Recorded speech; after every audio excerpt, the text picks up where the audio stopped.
আসসালামু আলাইকুম BD sports টিভিতে আপনাকে স্বাগতম। জয়ের সম্ভাবনা জাগিয়ে বাংলাদেশকে নিয়ে যা বললেন শহীদ আফ্রিদি, বিস্তারিত জানতে ভিডিওটি না টেনে সম্পূর্ণ দেখুন। রাওয়ালপিন্ডিতে পাকিস্তানের বিপক্ষে দ্বিতীয় টেস্টের লাগাম বাংলাদেশের হাতে।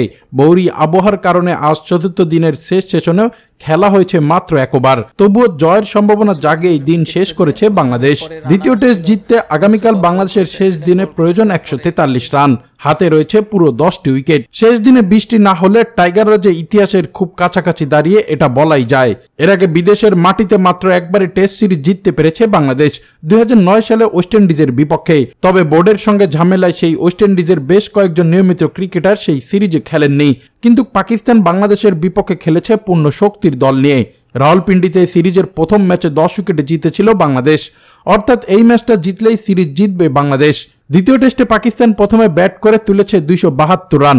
পরে বাংলাদেশ প্রথম ইনিংসের শুরুতে মাত্র 26 রানে 6 উইকেট হারিয়ে ফেললেও লিটন ও মেহেদি মিরাজের বীরত্বগাথা এক জুটিতে 262 রান তোলে।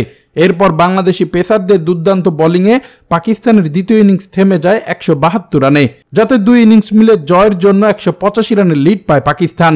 আর এই টার্গেটে ব্যাট করতে নেমে বিনা উইকেটে 42 রান তুলে আজ দিনের খেলা শেষ করেছে টাইগাররা। আগামীকাল পঞ্চম দিন ওপেনাররা ভালো শুরু করতে পারলে জয়ের পথেই থাকবে বাংলাদেশ, আর এতে হোয়াইট ওয়াশ হতে হবে পাকিস্তানকে।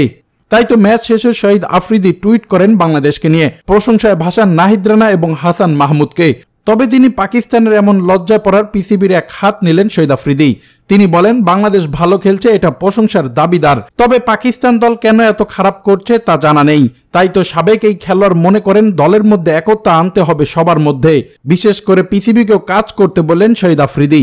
এদিকে আগামীকাল সাদমান ইসলাম ও জাকের আলী ভালো করতে পারলে জয়ের পথেই থাকবে বাংলাদেশ। দর্শক, এই ছিল খেলাধুলার আপডেট। পরবর্তী আপডেট সবার আগে পেতে চ্যানেলটি সাবস্ক্রাইব করে সঙ্গেই থাকুন।